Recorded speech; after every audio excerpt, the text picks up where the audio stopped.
Okay, so I wanted to get a part two in because I'm not sure if I really hit on my points in the first one on this topic of white privilege and black dollars.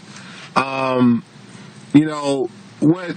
What I am not sure if I really hit on last time I was speaking on it is the fact that white privilege is a reality, and here's what really frustrates me about this topic nowadays in 2015 is there are a lot of people and who really believe that anyone who talks about white privilege, and these are not just white people who feel this way, there's a lot of black people who feel this way. I think they frustrate me more because if you're black and you don't understand what we're actually saying about white privilege, then you're doing a disservice to your own people.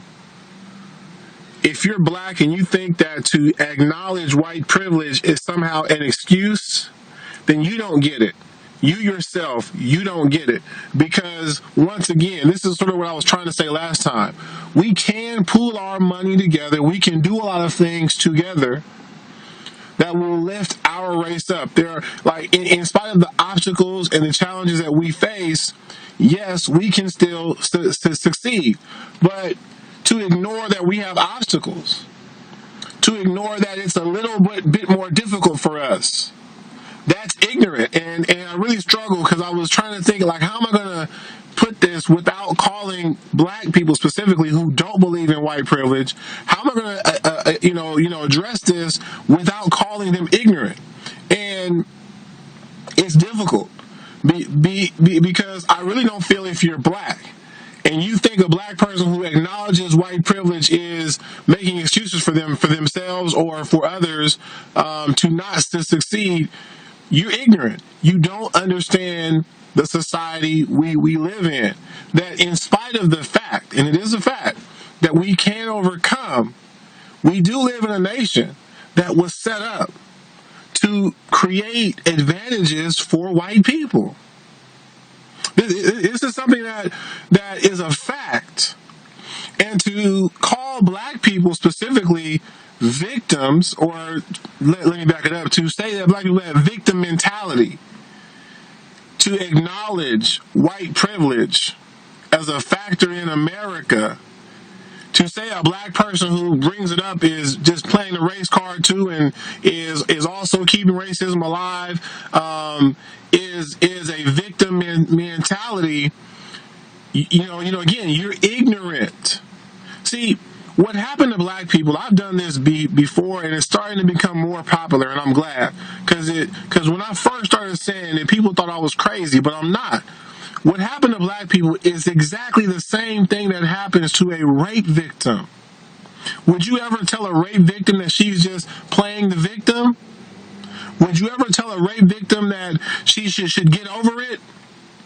Would you say any of the things that you, whether you're white or black, that you say to black people when it comes to these topics? And the answer is no. You would never treat a rape victim the way you treat black people. We set up programs and we do things to help assist rape victims. Black people, we tell them, fix your own problems. Pull yourself up by your own bootstraps. It doesn't matter if we didn't give you bootstraps or if we took your bootstraps away. Make your own bootstraps and then pull yourselves up by them. Oh, and don't talk about privilege. Don't talk about how others may have it easier. That's ignorant, And furthermore, again, how can we fix a problem like that if we refuse to acknowledge the problem? If you have cancer, you go to a doctor and you get solutions. Or if you're one of our more natural people, you look at, because there are a lot of people who say that doctors don't cure cancer. Lots of debate out there, but you're going to start looking into how to solve that problem. You aren't going to sit around and say, I'm not going to be a victim and not do anything. You know what I'm saying? Oh, that's just what everyone else says. They just have victim mentality. No, cancer is real. White privilege is real. Okay? And to really understand it, you have to see, you can't be a messenger or a leader for black people and not understand that.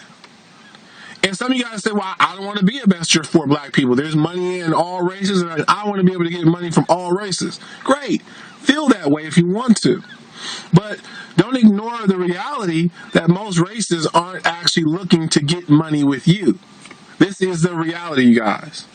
Okay?